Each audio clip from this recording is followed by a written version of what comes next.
What's going on, everybody? Welcome back to the LTQ Wrestling Podcast. I'm BDJ. Going to give my AEW WrestleDream predictions. It's from my hometown of St. Louis, Missouri. I probably shouldn't have went to the show, but it is what it is. We have TNA Bound for Glory tonight. That should be a great show as well. A lot of the good stuff with TNA and NXT going on right now. And then we just had WWE Crown Jewel, which was a really good show, in my opinion. I really enjoyed the Seth Rollins and Cody Rhodes match. And John Cena and AJ Styles was just phenomenal, no pun intended. And we'll have to see if AEW WrestleDream lives up to those two pay-per-views. But I do think it has potential to. AEW usually has really good PLEs or pay-per-views, whatever you want to call them. So we'll have to see if this one is just another good one on the horizon. So let's start off Casino Gauntlets. I don't really have much of a prediction for this match. I mean, they do get a title shot, I believe, if they win this. But I don't really care about the Casino Gauntlets. I mean, I'll maybe watch them, but most of the time it's just a skip ahead to me. I'll see who wins. And that's it. Sometimes there's some prizes. This is also kind of a good way to get somebody back in the title scene, or maybe get somebody in the title scene who hasn't really been in that. So there's some benefit to it. Don't really have much prediction for this match, though. So we have Harley Cameron and Willow Nightingale against Megan Bayne and Penelope Ford. Megan Bayne's working with FTR now, I've seen, so that's pretty interesting. I'm going to go Megan Bayne and Penelope Ford to get the win because Megan Bayne just seems like she needs some momentum to carry on to joining FTR, unless Penelope Ford takes the pin, and maybe that's what they end up doing.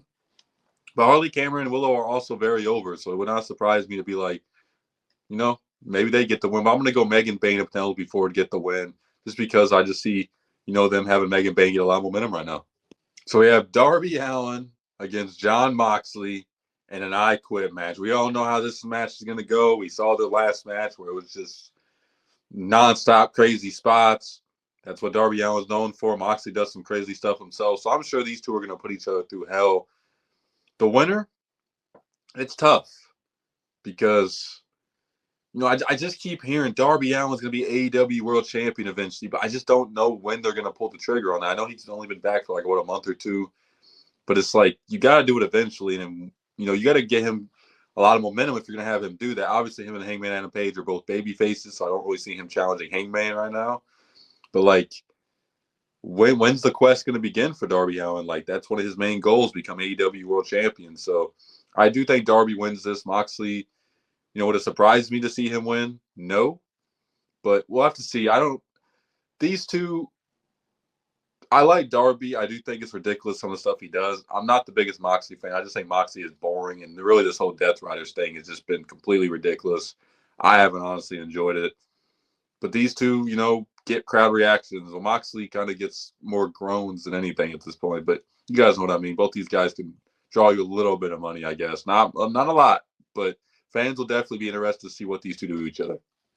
So we have FTR against Jet Speed, Kevin Knight, and Mike Bailey. So I don't really see FTR losing right now. I mean, Jet Speed just has no momentum. I really wish Mike Bailey would have got a better role in this company. I mean, he went to here from TNA, where he was TNA World Champion and all that. And him and Josh Alexander have not been booked really that good at all in this company. I mean, and not everybody's going to. You got so much talent on this roster. And I just keep hearing, everybody gets released. Oh, they should go to AEW. Santos Escobar, AEW. Wesley, AEW. Wesley would fit AEW style. But there's just so much talent. You're just going to get lost in the shuffle almost as more as you would in WWE. So we'll have to see. But, yeah, I go FTR in this match. I don't see them losing. Jet Speed has no really reason to win. AEW doesn't have much plans for them. AEW basically just signs people and it's just like, oh, yeah, we have them. Now what? And WWE is the same way sometimes. So we have Mark Briscoe against Kyle Fletcher for the TNT Championship. Huge Kyle Fletcher fan, as you guys know. I think he's tremendous. Against Mark Briscoe, had a great match against MJF at the last pay-per-view. I don't see Mark Briscoe winning this. Kyle Fletcher is the future of this company. Would it be cool to see Mark Briscoe finally win some type of big match? Yes, but it's not going to be against Kyle Fletcher. He hasn't been champion very long, and he's just going to keep riding this momentum he's had. Him and Hangman had an incredible match. Loved that match. Some of the kickouts get ridiculous, but that's always AEW when it comes to matches. But yeah, I see Kyle Fletcher retaining. Maybe Mark Briscoe should just join the Don Callis family. Everybody else is, isn't it? Maybe they got to start getting him some wins. Who knows? But yeah, Kyle Fletcher for the win in this. So we have Hurt Syndicate against the Demand, which is Ricochet and his two members of his group. This match happened at the last pay-per-view as well. I mean, I see Hurt Syndicate winning unless maybe MVP takes a pin or something. I don't really see what else they would do to have that happen. Maybe Shelton could take a pin, but I just don't really see a reason for Ricochet and his group to win this. So Hurt Syndicate all the way for me, and hopefully it's just a good match. So we have Jamie Hayter against Thekla here, and I'm pretty sure I'm pronouncing that right. I've seen some of her work on the Indies. I've seen a little bit of her AEW work, Thekla. So Jamie Hayter, who's been kind of start and stop. She's been just, disappears for a while, and then she comes back, and then she's, she still gets a crowd reaction. I know there's fans out there who call her Timu Becky Lynch because she has the orange hair and everything. But I like Jamie Hayter. I think she's got a lot of talent. AEW, they have a lot of talented women, but they just don't know what to do with a lot of them. Like Mercedes Moné is pretty much their main, woman on the roster. And, I get it. She's the most paid. And Toni Storm. But, like, they have women like, Thekla and Jamie Hayter who don't really have a lot of momentum right now. Maybe a win here for either one of these ladies will get them some momentum, just some type of momentum. And we'll have to see. This is like a 50-50. I mean, Thekla just got there, but Jamie Hayter just came back. So it's kind of a tough match to book. Not that it won't be a great wrestling match, but it's like, who do you have win here? Because one just debuted and the other one just came back. So I'm going to go Thekla wins. We'll have to see, though. I feel like more fans are behind her at the moment. Maybe they have a best-of-3 series or something, and Jamie Hayter faces her again and gets a win back. We'll have to see, though. I'm going to go Thekla. So next match, we got Jurassic Express, the returning tag team of Jungle Boy and Luchasaurus. A lot of fans are into it. They love their entrance music against the Young Bucks. Now, I think this will be a fun wrestling match. I do get tired of the Young Bucks matches sometimes because I feel like it's just the same thing. But I guess you could argue that with any wrestler.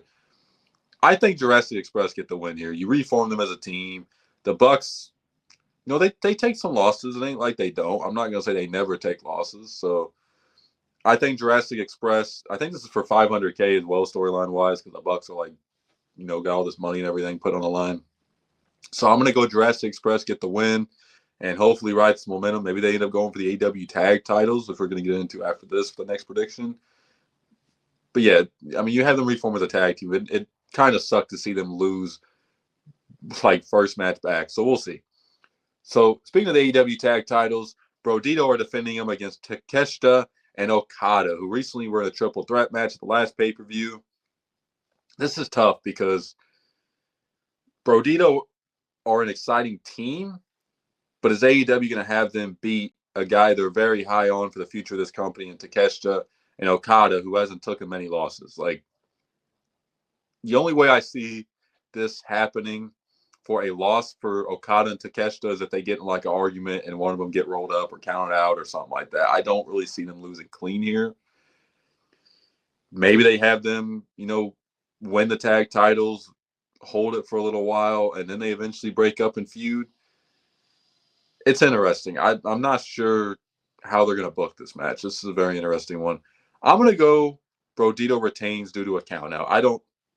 I'm not fully confident in that prediction, though. Would not be surprised if Takeshita and Okada get a win, but I do think Brodito retain the titles. So we have two matches left. The AEW Women's World Title, Chris Statlander, who recently won the title in a shocking victory at the last pay-per-view against the former champion, Toni Storm. Now, I think this is going to be a fantastic match. And by the way, there could be more matches added to this card. Mercedes Moné isn't on the card. MJF isn't on the card. So we could still see more matches added. I'm recording this on a Sunday. So if I miss out on any matches, I apologize. So Chris Statlander against Toni Storm. Again, going to be a great match. Neither one of these ladies disappoint in their matches. I see Chris Statlander retaining. I mean, I don't really see her losing yet. She just won the title. And Toni Storm doesn't really need the title right now. She's over as it is. And,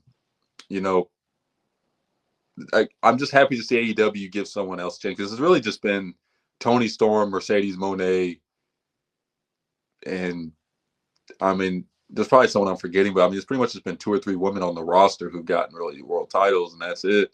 So Chris Statlander has been there since really day one, I believe, or one of the early years of AEW, and she's been over for a while. So it was good to just see her, win the title, get that opportunity. Now she's going to get to shine, show what she can do as a champion. So I'm all for this.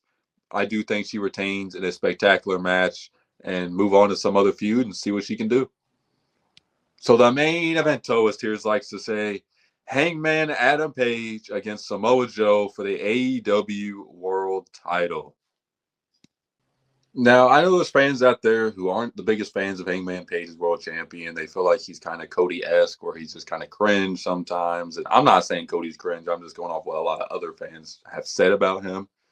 And, you know, Hangman, I like him. I don't think he's a bad champion. I'm glad to see him beat Moxley. And nothing's worse than Moxley as world champion in my mind. I mean, nothing. They could put the title on Tony Khan. It'd be better than, you know, damn Moxley holding it. He's had great matches, and you know he's a babyface you can get behind, kind of like Cody. So I see why they put the title on him. I see why he's the biggest babyface in the company currently. Like he's, you know, that guy you can relate to. Obviously, he's done some things in the past, like burn down Swerve's house, where you think, you know, have something for him, huh? But you know, it is what it is. Him and Joe is going to be a great match. You know, they had that triple threat with Swerve, I believe, a while ago, where it was really good. Joe's not winning. Hangman's going to retain. He's going to have a long title reign. This is their guy, Hangman Adam Page. Like, he's not going to lose it anytime soon. I don't see him losing it maybe for like 6 months to a year, maybe.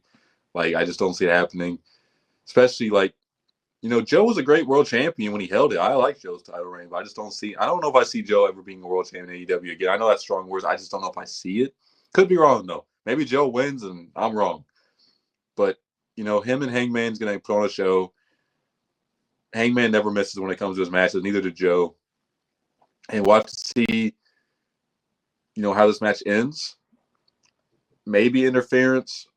I don't know. I see it being a clean ending. I think they're going to tear the house down, though. Hangman and Page retains to me and sets up maybe another feud, potentially. I don't know. So we'll have to see. Hopefully you guys enjoyed my prediction. Make sure to like and subscribe for more wrestling content. Comment your predictions for AEW WrestleDream down below. Should be a heck of a pay-per-view. And let me know what you thought about Crown Jewel as well. Peace.